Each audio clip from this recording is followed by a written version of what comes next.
Kabanata 981. Isa pala itong master mula sa pamilyang Tekina. Perpekto, naghihintay ako na makipagkumpetensya laban sa iyo sa paglalakbay na ito, sabi ni G. Thunder habang ngumiti siya ng mahina habang nakatayo sa entablado. Tungkol kay ito, lumakad na siya paakyat sa entablado, at siya ay yumuko ng bahagya sa harap ni G. Thunder, magsisimula na ang isang malaking labanan. Ang mga tao sa madla ay hindi na gumawa ng ingay, at lahat sila ay tahimik na nakatingin sa entablado. Bagaman ang Japanese warrior na ito ay napakalakas, sa palagay ko, hindi siya magiging kalaban ni Mr. Thunder dahil si G. Thunder ay napakasama. Tama iyan, ngunit naniniwala ako na makakalaban niya kahit 3 round laban kay G. Thunder. Kung tutuusin, mukhang malakas at malakas din siya. Panipi, mayroong maraming talakayan na nangyayari sa gitna ng mga tao sa ibaba ng entablado. Maaari mong simulan ang tingnan ko kung ang pamilya Tekina ay mayroon talagang ganitong uri ng lakas at kapangyarihan, o kung ito ay pagpapakita lamang. Tumawa si G. Thunder habang sinasabi ito na tumatawid sa kanyang mga braso sa kanyang dibdib. Paumanhin, kung gayon. Nang masabi iyon, nagsimulang gumalaw si ito sa napakabilis na bilis. Para bang iniwan ni ito ang kanyang after-image at anino sa lugar. Saglit na nagulat si G. Thunder, narinig na niya ang tungkol sa pamilya Tekina mula pa noong unang panahon. Sila ay isang pamilya na may ninjutsu na mana. Gayunpaman, inakala ni G. Thunder na ang kanyang sariling mga kasanayan at kapangyarihan ay umabot na sa tuktok. Hindi inaasahan, may mga tao pa ring mas malakas kumpara sa kanya. Si ito, na nasa harapan niya, ay sobrang lakas. Habang nakaharap si G. Thunder sa pag-atake, nagsimula na siyang makaramdam ng kaunting pagod matapos na labanan ang 12 ng mga pag-ikot. Nais niyang gumamit ng sarili niyang mga lihim na pamamaraan upang makitungo kay ito, ngunit hindi ito binigyan ng ito ng anumang pagkakataon na gawin ito. Boom! Sa pagtatapos ng 30 kakaibang pag-ikot, isang puting ilaw ang biglang sumilaw sa dibdib ni ito. Pagkatapos nito, si G. Thunder ay tila nahulog sa isang ulirat bago ito sinipa ni ito si G. Thunder mula sa entablado gamit ang isang sipa na paikat. Ano? Tumayo ang lahat sa gulat. Ginoo. Thunder. Panipi. Mabilis na pinalibutan siya ng mga tauhan ni Marco sa oras na ito. Nakatingin lamang sila kay ito na may takot na ekspresyon sa kanilang mga mukha. Talagang natalo si G. Thunder. Tumango ito ng bahagya. Ginoo. Thunder, hinayaan mo akong manalo. Panipi. Pakawalan mo ako. Si Marco ay nakalaya mula sa pag-agaw ng kanyang mga nasasakupan, at pakiramdam niya ay medyo nasisiyahan sa oras na ito. Talagang maraming pamamaraan ang pamilyang Tekina upang makitungo sa kanilang mga kalaban. Gayunpaman, magkakaroon ng isa pang oras sa hinaharap tungkol sa auction para sa Ginseng King. Sa oras na ito, ako, si Marco Thunder, susuko sa aking karapatang magbid. Panipi. Matapos kumaway ng malakas ang kanyang kamay, diretso na naupo si Marco. Kung gayon, pagkatapos ang Ginseng King ay sa kalaunan ay magiging kabilang sa pamilya Tekina. Si Heidi ay medyo nakaramdam ng kaba habang siya ay umakyat sa entablado. Medyo natakot din siya sa eksena bago siya. Sa oras na ito, tumayo din si Miko habang handa na siyang bumangon sa entablado. Sandali lang, may biglang tumunog. Ang bawat tao ay agad na nakatuon ang kanilang atensyon sa taong nagsasalita lamang. Madam Sax, parang hindi pa tapos ang labanan. Kaya, bakit? Nagmamadali kang ibigay ang Ginseng King sa pamilya Tekina. Ang aming Royal Dragon Group ay hindi pa nakikipagkumpetensya para dito. Panipi. Ang taong nagsalita ay walang iba kundi si Whistler. Oh, tama iyan. Mayroon pa ring Royal Dragon Group. Panipi. Narinig ko na ang boss ng Royal Dragon Group ay napakalakas. Sa palagay mo ba siya ang makikipagkumpetensya? Panipi. Sa palagay ko hindi ito siya. Ang boss ng Royal Dragon Group ay isang binata lamang. Panipi. Naisip ko na ang Royal Dragon Group ay sumuko na. Ang bawat isa ay nagpatuloy na tinatalakay ang bagay na ito sa kanilang sarili. Sir, paliwanagan mo ako. Sambit nito na blanko ang ekspresyon ng mukha. Naiintindihan mo ako, hindi ako kalaban mo. Ang kalaban mo ay, likas na aming boss, sinabi ni Whistler. Gumalaw ang magagandang mga mata ni Miko habang ngumiti.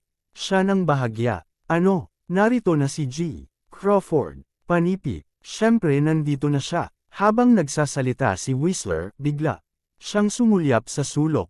Sa sandaling iyon, si Lyra, na nasa tabi, ay hindi mapigil ang mausisa.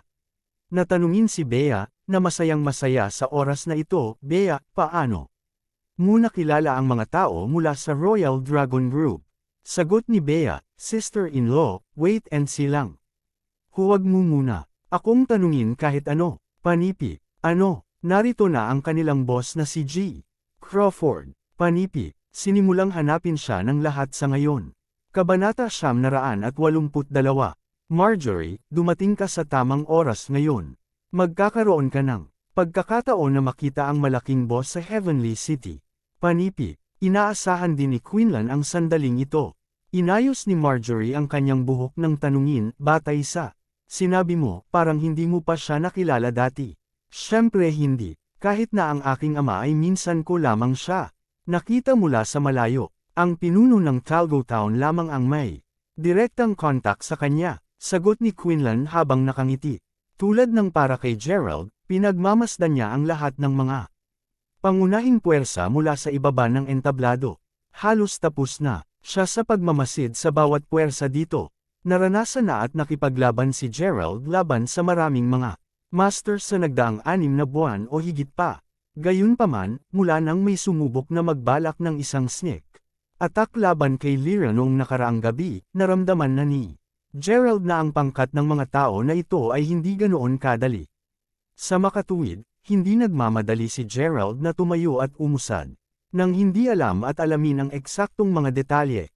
Ngunit sa oras na ito, nasaksihan na ni Gerald ang kanilang lakas at kakayahan. Nakaramdam na ngayon ng kumpiyansa at katiyakan sa kanyang puso si Gerald. Kaya, bakit kailangan niyang magpatuloy sa pagtatago, kung gayon? Diretso na tumayo si Gerald sa sandaling ito. Di asterisk man it. Guro, bakit ka biglang tumayo? Nagtatakang tanong ni Tulip. Sinulyapan din ni Juliet si Gerald bago siya naiinis na sinabi, wala itong kinalaman sa iyo. Bilasan mo at upo ng mabilis. Kung hindi man, magagalit si inay, at baka palayasin ka pa niya. Panipi. Ang mabuting kaibigan ni Juliet ay humamak din, tama. Kailangan mulang makialam sa lahat. Seryoso kang nakakahiya. Panipi. Ginalaw ng konti ni Gerald ang kanyang kalamnan at buto. Sa halip na sagutin sila, paimpol siyang naglakad patungo sa entablado. Siya, nabaliw na ba siya? Magiging masama ba ang utak ng isang tao matapos ang pagiging isang taong walang silbi sa mahabang panahon? Nagpatuloy sa pagsasalita ang mabuting kaibigan ni Juliet. Sir, ang mga tao mula sa Royal Dragon Group at Talgo Town ay biglang tumayo at yumuko sa harap niya ng sama-sama. Ano, natigilan ang lahat sa nasaksihan nilang eksena. Nakabitin din ang bibig ni Juliet dahil labis siyang nagulat. Sir, talagang lahat sila ay naging magalang kay Gerald. Hindi ba nangangahulugan iyon na si Gerald ay ang boss ng Royal Dragon Group? Pagkatapos, si Gerald ang misteryosong boss, G. Crawford. Nakakagulat. Seryosong nakakagulat ito. Si Marjorie at Quinlan, na nakaupo sa gilid, biglang nakita ang ama ni Quinlan na nakatayo at yumuko sa harapan ni Gerald. Mabilis din, nahinayla ng ama ni Quinlan ang manggas ni Quinlan upang patay-oin ito. Hindi siya lumingon hanggang sa may tuwid ni Gerald ang kanyang suit at dumaan sa kanila patungo sa harap. Ang malakas na aura na pinalabas ni Gerald kahit papaano ay nagpatayo kay Quinlan ng hindi kusa. Hindi mapigilan ni Miko na buksan ang kanyang magagandang mata sa pagkabigla habang nagsasalita siya ng isang ngiti sa kanyang mukha. Ikaw talaga Crawford-san. Miss Miko, hindi kita may palam sa iyo tungkol sa aking pagkakakilanlan dahil sa ilang mga bagay. Patawad. Sa oras na ito, si Lyra, na nakaupo sa tabi, ay dahan-daang tumayo. Dahil pakiramdam niya ay parang nangangarap siya. Matapos makipagpalitan ng ilang pagbati kay Miko, lumapit si Gerald kay Lyra. Gerald. Itinaas ni Gerald ang kanyang kamay at malagay na inilagay ang daliri sa labi ni Lyra, na para bang sinasenyasan niya ito na huwag ilantad ang kanyang totoong pagkatao. Lyra, ipapaliwanag ko sa iyo, nang maayos ang lahat pagkatapos kong magawa ang bagay na ito. Panipi, mahigpit na hinawakan ni Lyra ang braso ni Gerald habang tumango. Ito ng mariin. Pagkatapos nito, tinapik niya ang ulo ni Bea. Sa oras na ito, lumingon si Gerald upang tingnan si ito, na nakatayo sa entablado. Ikaw, maaari mo bang representahan ang pamilya Tekina? Wika ni Gerald habang nakatingin kay Miko, na nakatabi. Ito ay dahil kapag kinamayan ni Gerald ang kamay ni Miko ngayon, lamang nakita niya na may mga bakas na ipinapakita na ang kanang kamay ni Miko ay nakabenda bago ito. Naalala nito kay Gerald ang insidente na nangyari ilang gabi na ang nakalilipas. Nasugatan niya ang isang tao, ngunit ang taong nakasuot ng itim ay nawala ng misteryoso pagkatapos nito. Tila parang si Miko ay tunay na hindi kasing simple ng kanyang hitsura. Siya ang totoong Panginoon sa pamilya Tekina. Kaya, ito ang dahilan kung bakit tinanong ngayon ni Gerald ang katanungang ito. Oo, kaya ko. Sagot nito habang tumatango. Ayos, kung ganon. Kung iyon ang kaso, hindi na kami magsasayang ng oras at magsimula kaagad. Ani Gerald habang nakangiti at bumangon sa entablado. Kabanata 983. Ang lahat ng madla sa ibaba ng entablado ay tumayo na sa sandaling ito. Tungkol kay ito, nagsagawa siya ng ritual ng mandirigma bago siya direktang sumugod patungo kay Gerald. Boom! Matapos tumalon sa hangin, nais niyang itaas ang kanyang paa upang direktang atakihin ang dibdib ni Gerald. Napakabilis ng kanyang bilis. Gayunpaman, kahit na siya ay mabilis, mas mabilis pa sa kanya si Gerald. Itinaas kaagad ni Gerald ang kanyang paa upang sipain ang nakataas na kanang binti ni ito. Matapos ang pagbasag ng tunog, diretso itong lumuhad sa lupa. Napakasakit ng ekspresyon niya sa mukha. Ano? Nagulat ang lahat ng madla. Nang makita ni Lyra si Gerald na paakyat ngayon sa entablado, nag-alala siya hanggang sa mamatay dahil alam niyang napakalakas ng mandirigmang hapon na ito. Paano si Gerald, na may ganun payat na mga braso at binti, posibleng maging kalaban niya? Mabait si Lyra, at kadalasan ay hindi niya matiis ang nakikita kahit isang puting kuneho ang nasugatan. Ano pa, kailan ito ang asawa niya? Si Lyra ay takot, at nasa tenterhooks siya nang maisip niya ang malungkot na sitwasyon ni G. Thunder ngayon lang. Gayunpaman, hindi niya inaasahan na ganun kahusay si Gerald. Wow! Napakagulat ng guro. Bulalas ni Tulip habang pumapalakpak ng buong kilig. Si Juliet lamang ang nagkaroon ng isang napakakomplikadong kalagayan sa oras na ito. Lalo itong nagalit. Agad niyang nalalaman na ang lalaking nauna sa kanya ay hindi na dapat mabastaan.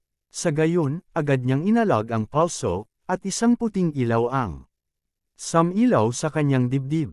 Pinahihit pailid ni Gerald ang kanyang katawan upang maiwasan ang atake. Sa oras na ito, ang sipa ng paglipad ni ito ay direkta ng nasa harapan ni Gerald. Boom! Pagkatapos mismo, nakita ng lahat ng madla na tinaas ni Gerald ang kanyang kamay habang itinulak niya ng mahina ang binti ni ito.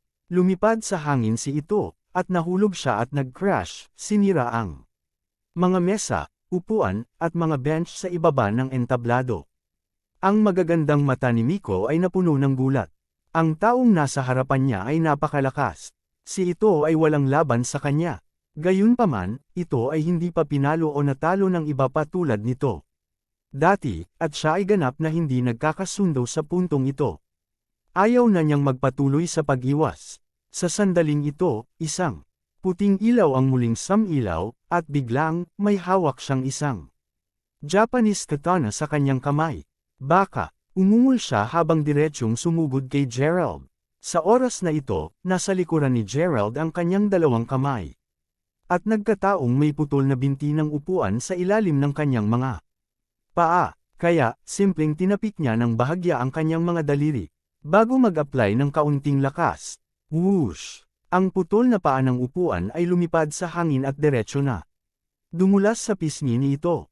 Hindi ito tumigil doon, ngunit nagpatuloy ito sa paglipad hanggang sa malalim nitong may imbed ang sarili sa isang haligi ng bato na katabi ni ito. Ang haligi ng bato kung saan nakaimbed ang paanang upuan ay nagsimulang masira at kumalat sa isang pormasayon ng spiderweb. Ito ay nagyelo, hawak pa rin ang katana sa mid-air gamit ang parehong mga kamay. Pagkatapos, ibinaba niya ang kanyang mga mata upang tingnan ang gasgas sa kanyang kaliwang pisngi.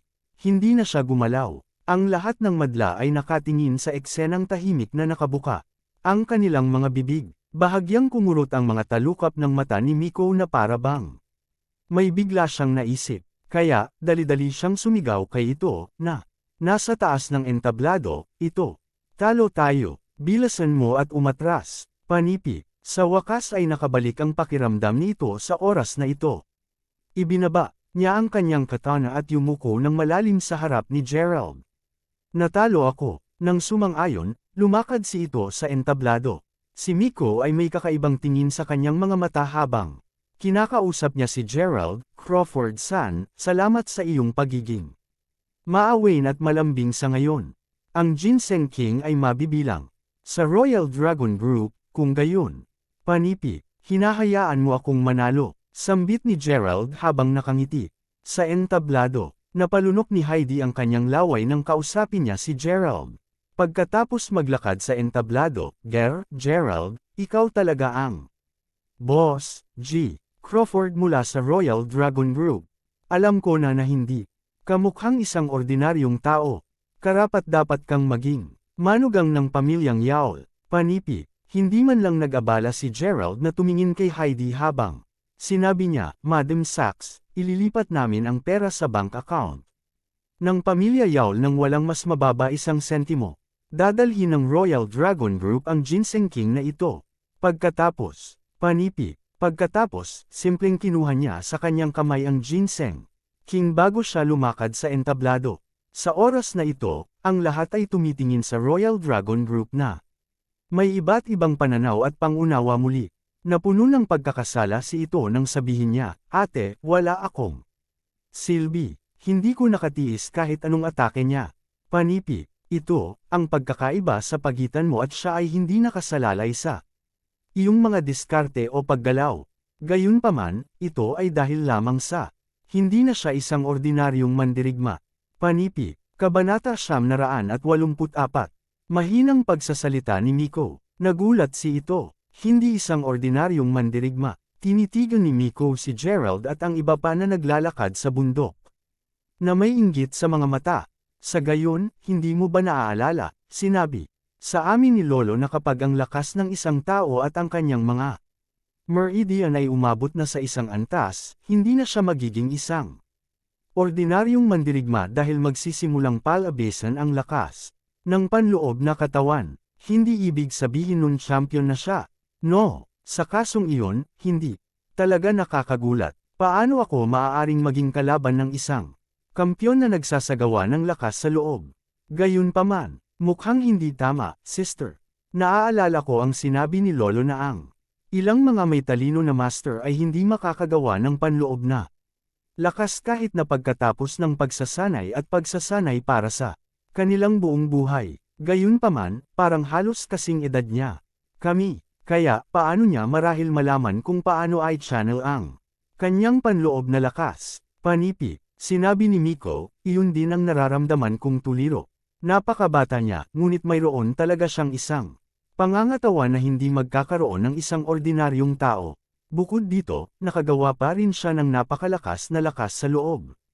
Sa paghahambing, mas lalo akong interesado na alamin kung sino ang kanyang Panginoon.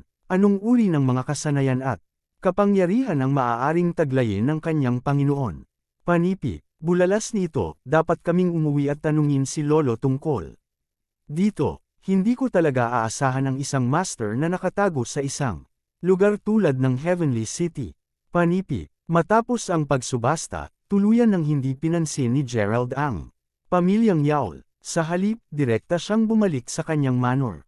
Habang nakaupo si Lyra sa tabi ni Gerald sa sasakyan, sinabi niya, Gerald, talagang hindi ko inaasahan na magiging napakalakas at makapangyarihan ka na pagkatapos hindi kita makita sa kalahating Taon lamang. Sa palagay ko ay mas malakas ka pa at mas malakas ka.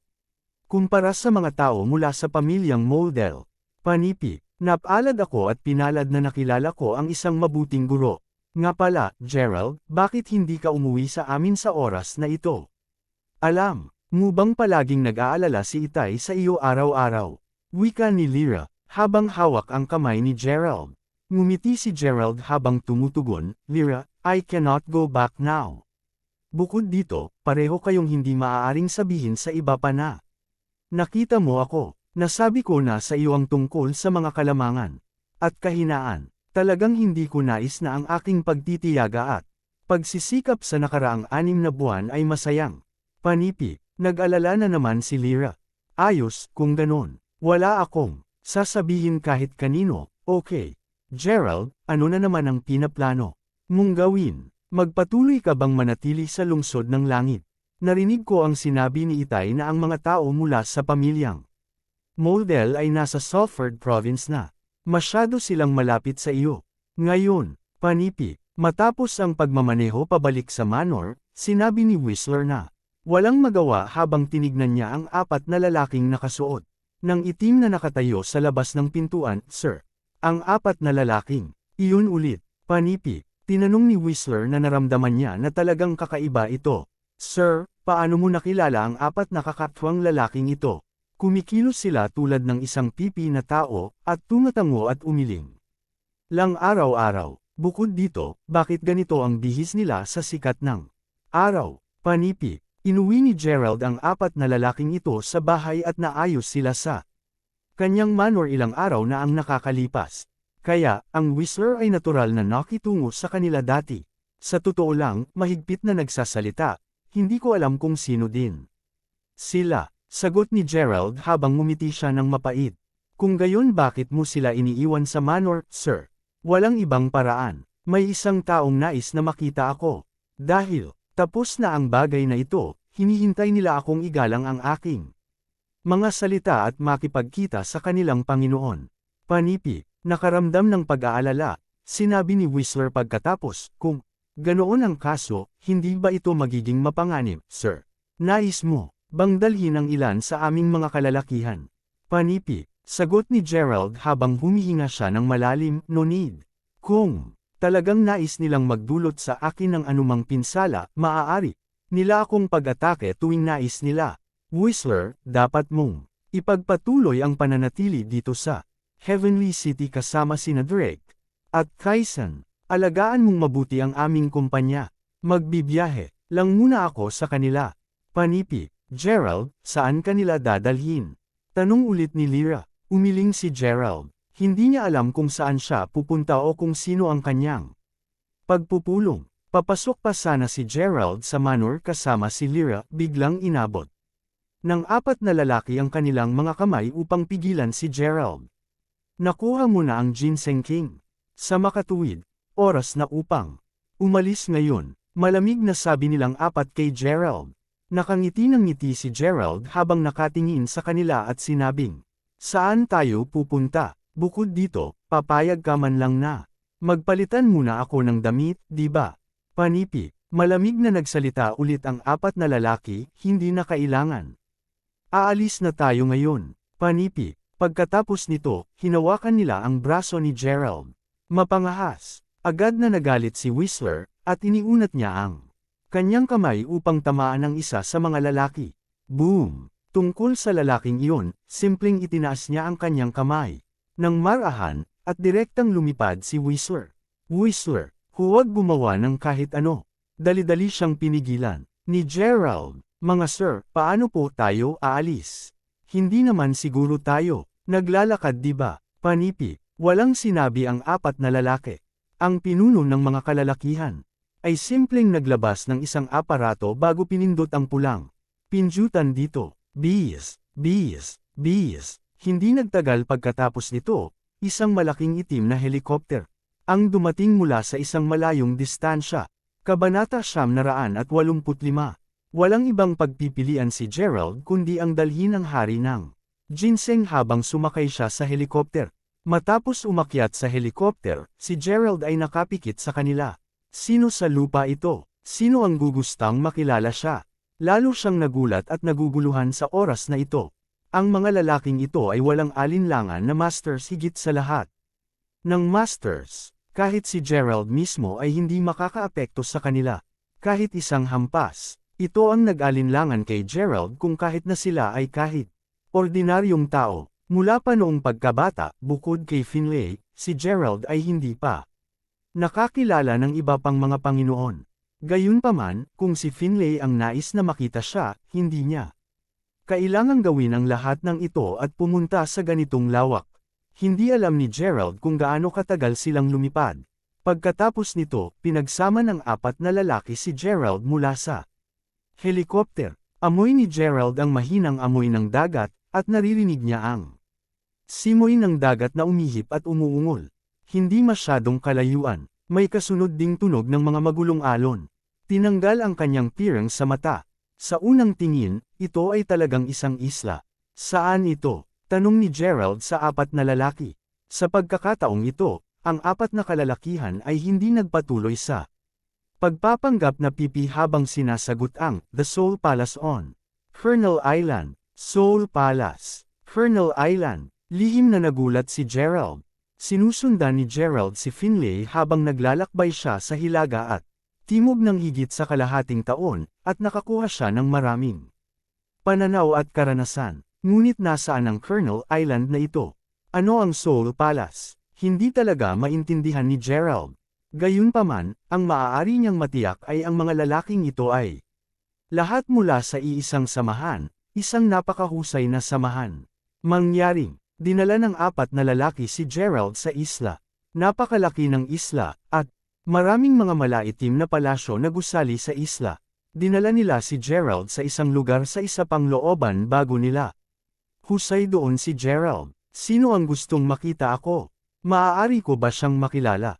Ngayon, tanong ni Gerald habang nagsisimula na siyang makaramdam ng lalong balisa. Ang pinuno ng itim ay nagsalita, Mr.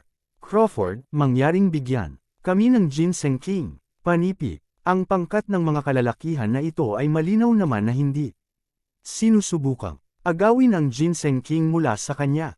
Bukod, kahit na talagang sinusubukan nilang agawin ito sa kanya, hindi may pagtanggol at pigilan sila ni Gerald na kunin ito. Kaya, simpleng inabot niya sa kanila ang Ginseng King. Ang 4 na kalalakihan ay hindi nagsabi ng ano pa sa kanya, at sila ay lumabas habang tumanggo ng bahagya. Walang magawa na inisip ni Gerald sa kanyang sarili, ano ang sinusubukan nilang gawin. Nagsimula siyang maglakad pabalik-balik sa silid na balisa. Hindi nagtagal pagkatapos nito, bumukas ang pinto ng silid. Pagkatapos, nakita ni Gerald ang isang matandang lalaki na naglalakad na may ilang dalagang nasa likuran niya. Ang bawat isa sa kanila ay may dalang isang plato, at mayroong iba't ibang mga bagay sa bawat plato. Pagkatapos nito, inilagay ang mga plate sa lamesa sa harap ni Gerald. Tinutroto nila ako sa isang kapistahan. Sa gayon, pakiramdam ko ay medyo nagugutom ako, ngunit ang hitsura ng pagkain ay tiyak na mukhang pangit. Kudlid, ang pagkain ba na ito ay makakain ko? Tanong ni Gerald. Tumango ang matanda habang nakangiti. Para siyang isang pipi, habang gumagawa siya ng signal ng kamay kay Gerald na hinihiling sa kanya na kainin ang pagkain sa mesa.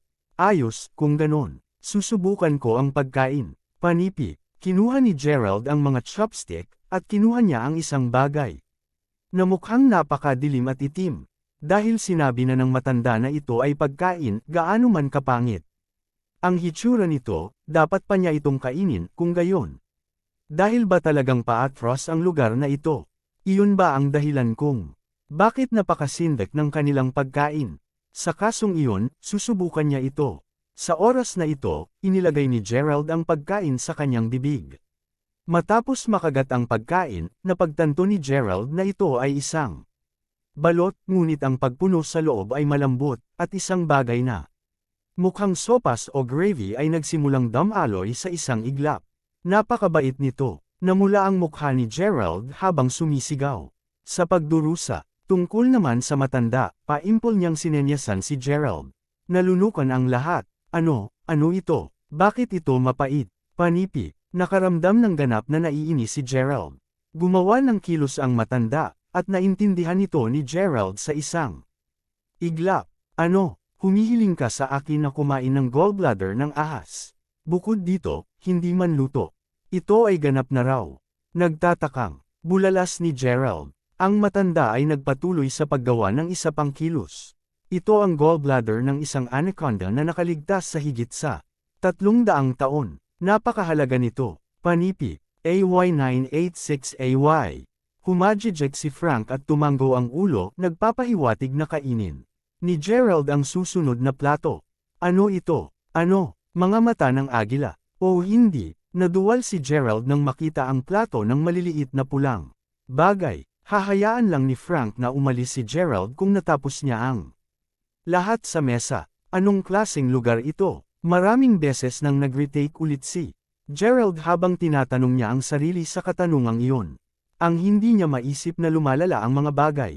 Sa buong buwan, kinain ni Gerald ang mga daang taong gulang na mga galls ng ahas at naligo sa isang pool ng mga halaman. Pamilyar lang si Gerald sa mga paliligo dahil ganoon ang pagsasanay sa kanya ni Finlay. Gayunpaman, naramdaman ni Gerald na ang pool ng herbs na ito ay mas epektibo kaysa kay Finlay dahil, sa loob ng isang buwan, mas malakas siya. Hindi nila sinadya na gamitin ang ginseng king, ngunit sa loob ng isang buwan, pinag-iwalay nila ang ginseng king sa 30 bahagi para lang ubusin ni Gerald. Sinubukan nilang lahat ang lahat upang matulungan silang lumakas. Si Gerald, ngunit sino sila? Hindi ko na ito kinakain. Alisin mo sila sa akin. Sa wakas ay, sumabog si Gerald nang nagdala ng pagkain para sa kanya si Frank. Kinabahan si Frank, at sinubukan niyang itanong kay Gerald kung anong nangyari, sino ang nais na makita ako at saan ang Mighty Four Kingsmen. Sino ang matandang iyon na nagdala sa akin dito? Ano ang gusto ninyong mga lalaki, at bakit ang taong nag-trap sa akin dito ngunit hindi man lamang ako pinupuntahan? Nababaliw na si Gerald. Pagkatapos na siya ay dito ng isang buwan. Tinulak niya si Frank sa tabi, at lumabas siya ng pintuan. Kung walang tao na makakakita sa kanya, kailangang mayroong isang tao roon na namamahala dito. Sa wakas ay lumabas si Gerald, ngunit walang isang anino sa malaking itim na palasyo na ito. Naglakad siya papunta sa isang kagubatan, at sa wakas ay nakakita siya ng ilang mga tao roon. Ang ilang mga bata ay naglalaro, ngunit pagkatapos ay napagtanto niya na ito ay isang pangkat ng mga batang lalaki na nananakot sa isang babae. Nang maglakad si Gerald papunta sa kanila, agad na tumakbo ang mga lalaki, naiwan ang batang babae na umiiyak sa lupa. Gumuhit siya ng mga bilog sa kanyang daliri sa lupa habang umiiyak. Naglakad si Gerald sa tabi niya. Ayos ka lang ba? Nagulat ang dalaga, at itinaas niya ang kanyang ulo upang sulyap kay Gerald habang hinihila niya pabalik ang kanyang kamay. Akala ko mga tao lang sa itim ang nandito. Sino bang makakaalam na may mga batang katulad mo dito? Ngumiti si Gerald. Gayunpaman, ang maliit na batang babae ay tila takot kay Gerald. Tahimik lang siyang nakatingin sa kanya. Ngumiti sa kanya si Gerald at naglabas ng isang pakete ng biskwit. Mga biskwit. Agad na lumiwanag ang ekspresyon ng maliit na batang babae. Para sa'yo yan. Kainin mo na. Tinapik siya ni Gerald sa ulo. Napatingin si Gerald sa kanya na nakangiti.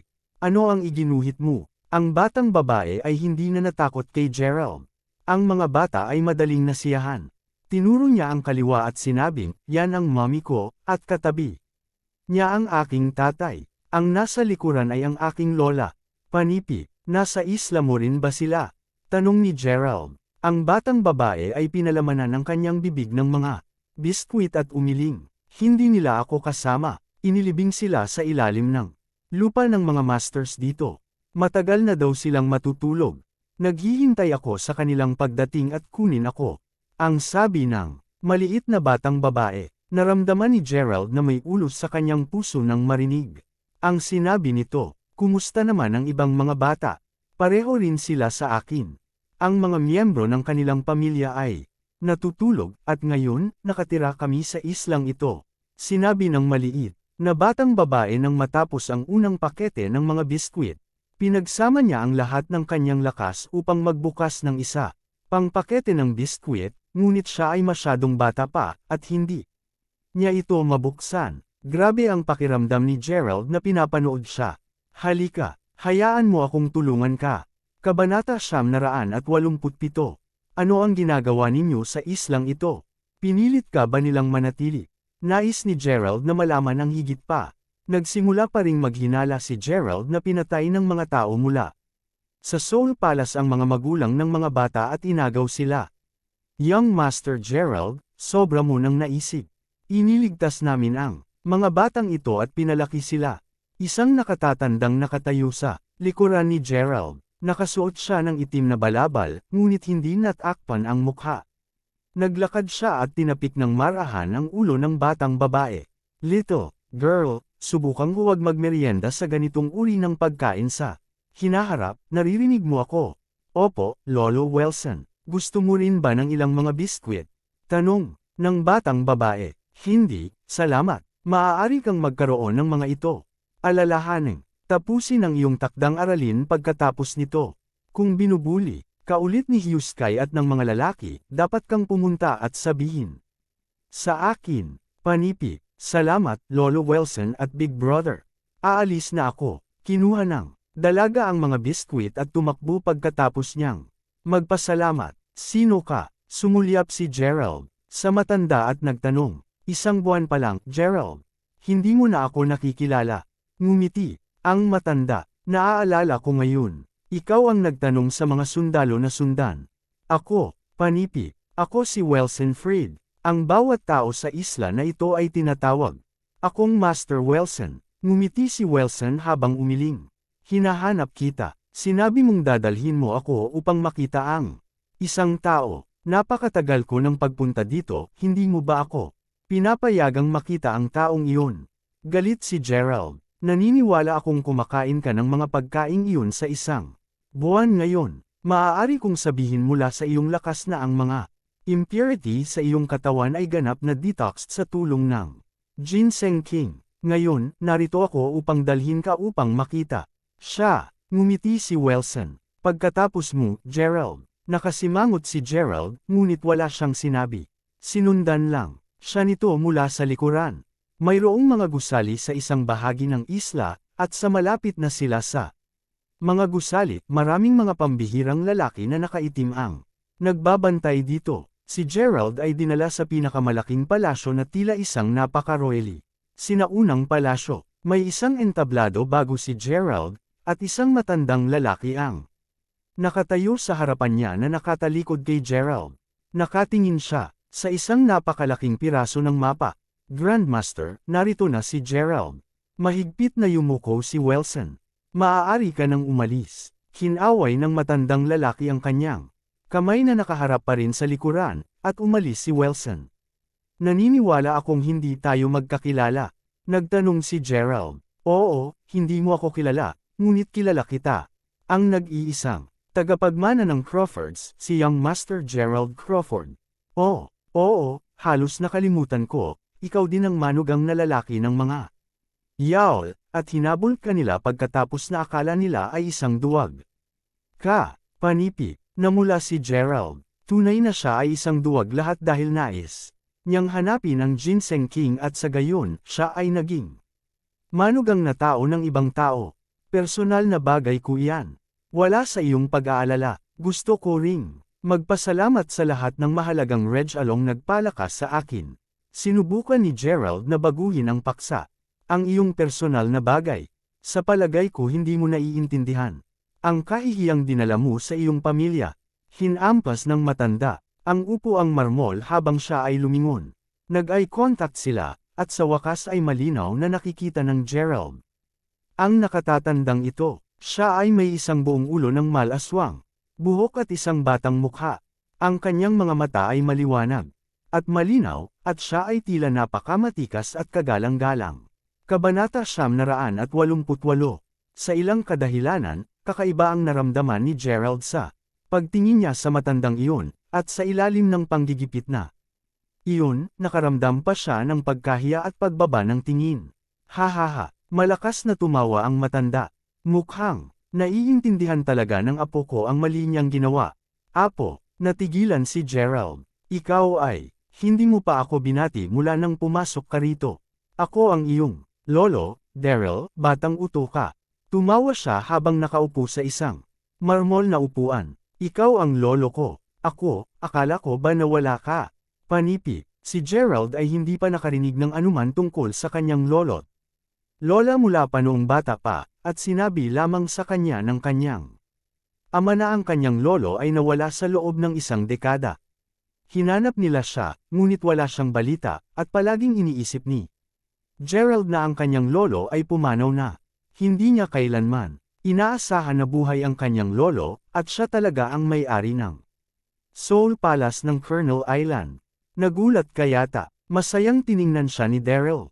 Oo ako. Labis akong nagulat, lolo. Panipi. Sa wakas na intindihan ni Gerald kung bakit naramdaman niya ang kakaiba kanina. Palagi ka bang nasa Colonel Island at itinatag ang Soul Palace? Gulat na tanong ni Gerald.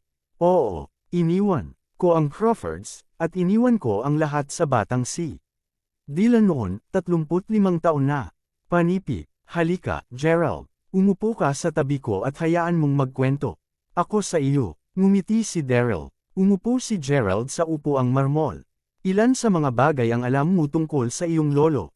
Tanong ni Daryl. Alam ko lang na iniwan mo ang aking ama 35 taon na ang nakakalipas pagkatapos na kayo ay nagkaroon ng malaking away.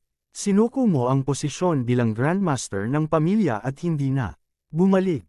Sinubukan kong tanungin ang aking ama tungkol sa iyo. Ngunit hindi niya masyadong sinabi. Panipi. Mukhang walang sinabi sa iyo si Dylan tungkol sa larawan ng araw. Ang larawan ng araw. Oo, ito ay isang confidential na larawan na naipasa mula sa aming mga ninuno, at ang nilalaman nito ay naglalaman ng mahusay na kaalaman. Ang Crawfords ay palaging napakalakas at mayaman, sapagkat taglay namin ang patnubay ng larawan ng araw. Ngunit, pagkatapos, napagtanto ko na ang larawan ng araw ay hinulaan na. Sa loob ng 50 taon, ang Crawfords ay mawawala magpakailanman. At ang larawan ng araw ay hindi kailanman nagsinungaling.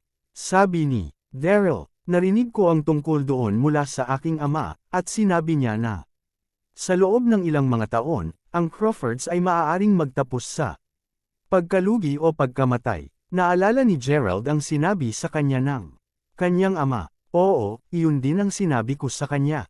Palagi akong naghahanap ng isang sagot, at sana balang araw, maunawaan ko kung ano ang sinusubukang sabihin ng larawan ng araw. Hanggang sa 35 taon na ang nakakaraan, sa wakas ay nakakita ako ng isang bagong sagot, at nakuha ko pa rin ang isang paraan ng kaligtasan na daang taong gulang bago pa man ang mga Crawford. Bago ang iyong ama, ang bawat henerasyon ng Crawfords ay may alam ng isa o dalawa tungkol sa martial arts. Sinira ng tatay mo ang kadena, at iyon ang dahilan kung bakit hindi ko siya nagustuhan. Sabi ni Daryl, iyon ba ang dahilan kung bakit itinatag mo ang Soul Palace? Sa wakas ay may nalalaman pang lihim si Gerald tungkol sa nangyari.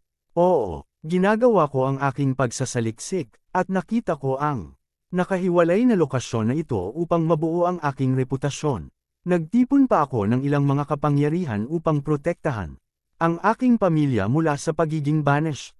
Panipi, Gerald, napakaswerte mo na may mga taong tumutulong sa iyo na sanayin ang iyong mga kasanayan. Iyon ang dahilan kung bakit ako ay napakasaya nang ang aking mga tao ay nagulat sa akin. Panipi, nangangahulugan ba iyon na kilala mo ang aking Panginoon? Finlay, isa rin ba siya sa iyong mga tao? Tanong ni Gerald. Umiling si Daryl. Hindi ko siya kilala. Gayunpaman, gumawa ako ng ilang pagsasaliksik sa kanyang background, at may nakita akong isang bagay na ikinagulat ko. Ang aking mga impormante ay nasa buong mundo, at walang-wala akong nalalaman tungkol sa, ngunit ang iyong Panginoon na si Finlay Quick, ay nagbigay sa akin ng isang mahirap na oras. Naniniwala akong Finlay Quick ay hindi, kahit ang kanyang tunay na pangalan, ang isang bagay na sigurado ay siya ay isang mahusay at makapangyarihang master, ang kanyang mga kasanayan ay higit na mahusay kaysa sa akin. Panipi, Kabanata 989. Mas malaki siya sa iyo. Gulat na gulat si Gerald. Nakangiting tumanggo si Daryl. Hindi mahalaga kung siya ay aming kaibigan o kaaway dahil siya ay nagligtas sa iyo at nagturo sa iyo ng ilang mga matibay na pangunahing kaalaman. Kung hindi dahil sa kanya, hindi kita ganoon kabilas makita. Panipi, nais kong magkaroon ka ng isang matatag na pundasyon upang maaari kang dumaan sa impyerno na pagbabago.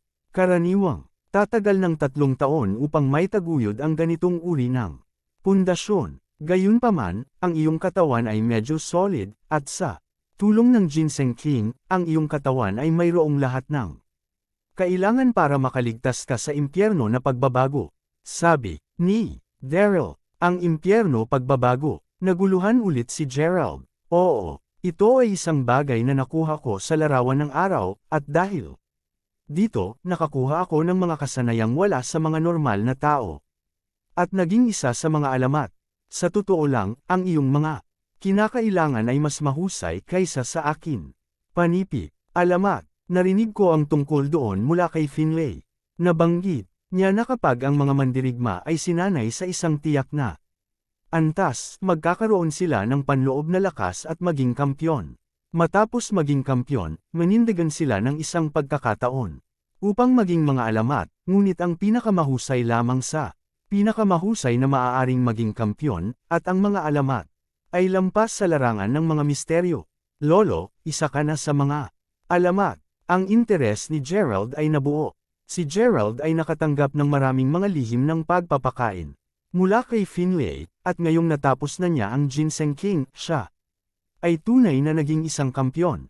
Gayunpaman, ang kanyang lolo ay talagang mula sa isa sa mga alamat mula sa larangan ng mga misteryo. Oo, naging alamat ako 20 taon na ang nakaraan.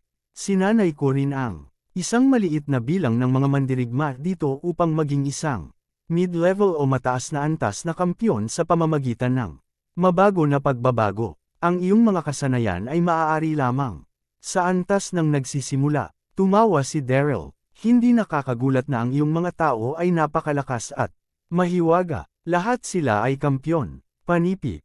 Ha, sino mang dito ay maaaring talunin ka ng 10 beses. Ngunit huwag kang mag-alala, dahil gugugulin ko ang lahat ng mga mapagkukunan para sa impyerno na pagbabago sa iyo, at tuturuan din kita ng mga paraan.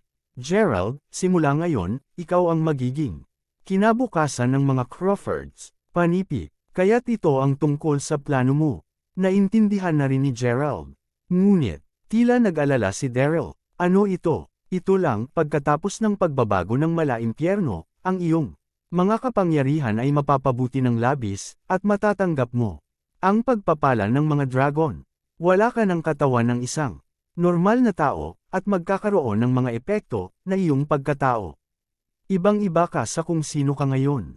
Tumagal ako ng mga dekada upang mahina rin. Panipi, at ang lahat ng ito ay dahil mayroon akong malaking kapangyarihan upang sugpuin ito. Natatakot ako na kapag hindi mo mapigilan ang pagpapala ng mga dragon sa loob mo, maaari kang maging nag-aalangan si Daryl. Maaari kang maging isang uhaw sa dugo na demonyo at pumatay ayon sa gusto mo. Ngunit huwag kang mag-alala. Pinagmamasdan kita mula bata pa. At ikaw ay isang napakabait na taong tulad ng iyong ina. Hindi ka may kikipaglaban para sa mga kapangyarihan, at naniniwala akong makokontrol mo ang mga kapangyarihan sa loob mo. Tinapik ni Daryl si Gerald sa balikat. Kailangan ni Gerald ng mga kapangyarihan. Kailangan niyang lumakas. Naintindihan niya na ang pera ay hindi maaaring maprotektahan ang mga taong mahal niya, at tanging ang kapangyarihan, ang kapangyarihang kontrolin ang lahat ay kaya. Ang iyong pangalawang tiyuhin, si Peter, ay di ng tamang tao na dumaan sa mabangis na pagbabago, ngunit sa kasamaang palad. Isang pahiwatig ng kalungkutan ang sumilay sa mga mata ni Daryl. Sa kabutihang palad, ang Crawfords ay mayroon ka, Gerald. Ikaw, ang aming bagong pag-asa. Masasanay ka muna sa Colonel Island. Pagkalipas ng 1 linggo, magsisimula ang pagbabagong impyerno, at magpapatuloy ito sa kalahating taon. Para sa 1 linggong ito, ihahanda ko rin ang puwang para sa iyo.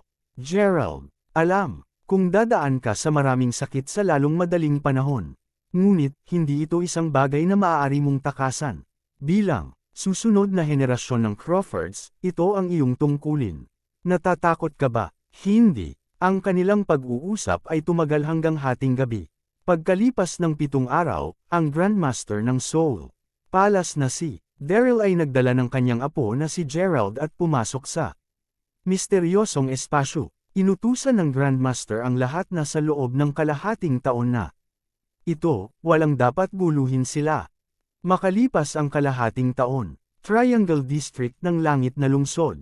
Mayroong mga hanay ng mga kotse na nakapark sa tabi ng kalsada. At may ilang daang mga tao. Ang lahat ay naghihintay para sa kanilang pinuno na parabang hinihintay nila ang pagbabalik ng kanilang bayani. Whoosh! Di nagtagal, isang helikopter ang lumapit at huminto ito sa harap ng lahat. Bumukas ang pintuan ng helikopter, at isang kalbo ang lumabas dito. Kasama ang isang pangkat ng mga taong sumusunod sa kanya. Kabanata 990. Ang kalbo ay may peklat sa mukha, at mukhang mabangis siya. Boss Sven, sa wakas bumalik ka na. May sumigaw. Sven, Sven. Nag-cheer ang lahat. Lahat sila ay nagpapahayag ng kanilang labis na emosyon pagkalipas ng kalahating taon. Ang kanilang hari ng langit na lungsod, sa wakas ay bumalik. Sino pa ito kung hindi si Sven Westmore? Boss Sven, ikaw ay malayo upang makapagpatuloy ng iyong pag-aaral sa larangan ng pagluluto sa culinary ng napakatagal, at ngayon, ang langit na lungsod ay nagbago. Iyong kapatid na lalaki, kinawayan ni Sven ng malamig ang kanyang kamay upang hilingin. Sa lahat na manahimik, alam ko ang tungkol sa lahat ng nangyari. Si Leaf ay pinatay, ang aming mga site ay na-interest, at ang Ginseng King ay nawala. Alam ko ang lahat. Royal Dragon Group. Tingin talaga nila na wala ng Westmore na natira sa Heavenly City. Malamig at matalas ang mga mata ni Sven. Ang Royal Dragon Group. Saan napunta ang boss? Wala pa ring balita. Panipi. Alam lang namin na nagpunta siya sa Hilaga, at nasa Weston siya. Kahit na ang mga tao mula sa Japan ay nagpadala ng mga tao upang hanapin siya, ngunit walang balita tungkol sa boss. Panipi, patuloy na hanapin siya. Galit na galit si Drake. Si Drake, Kaisen, at Whistler ay naglalakad pataas at pababa ng ice. Na nag-aalala, kalahating taon na, at ang Royal Dragon Group ay naging isa sa pinakamalakas na samahan sa Triangle District. Ang mga ito ay may pinakamaraming mga site kumpara sa iba pang mga organisasyon sa paligid nila. Gayunpaman, ang balita tungkol sa kanilang nawawalang boss ay malapit ng kumalat, at ang iba pang mga samahan ay magsisimulang i-target ang mga ito. Ginoo, J.G. Sankey, ang mga bagay ay masama. Ang isa sa kanilang mga nasasakupan ay Some Index. Bakit parang may namatay ka lang? Si Sven naman. Si Sven ay bumalik, at isinama niya ang kanyang mga tao. Nasa labas sila. Ang sabi ng lalaki. Ano? Nagkatinginan silang tatlo at nagmamadaling tumakbo palabas. Pagdating nila sa pintuan, nag-aaway na ang parehong partido. Maraming tao mula sa Royal Dragon Group ang nakahiga sa lupa. Nakita nila ang dalawang lalaking sumusubok na hampasin si Sven gamit ang kanilang mga machete, ngunit hindi man lang nag-abala. Si Sven na iwasan ito. Dama po ang machete sa katawan ni Sven, ngunit agad itong nabasag, at umatras ang dalawang lalaki. Iniisip ko kung ano ang mahusay sa Royal Dragon Group. Tila ang kanilang mga tao ay napaka-ordinaryong lamang. Biro ni Sven, habang umiling. Oh, mayroong kahit dalawang natalo dito. Sa palagay ko, nabuhay na kayo ng matagal, sabi ni Sven. Sumigaw si Drake, patayin natin siya. Silang tatlo ay nag-charge kay Sven. Bang! Bang! Bang! Ang tatlo sa kanila ay madaling natulog sa lupa matapos kumuha ng tatlong suntok mula kay Sven. Pinunasan ni Sven ang dugo sa kanyang mga kamay at ngumiti. Ibalik ang mga ito at ibalik kung ano ang atin. Ang lahat ay nangyari sa isang sulyap ng isang mata, at silang tatlo ay nadala, naiwan ang lupa na sumabog ng mga mantsa ng dugo. Hanggang dito na lang muna ang ating kwento. Maraming salamat sa pakikinig. Huwag kalimutan mag-like, share, subscribe at i-comment ang inyong reaksyon sa ating kwento.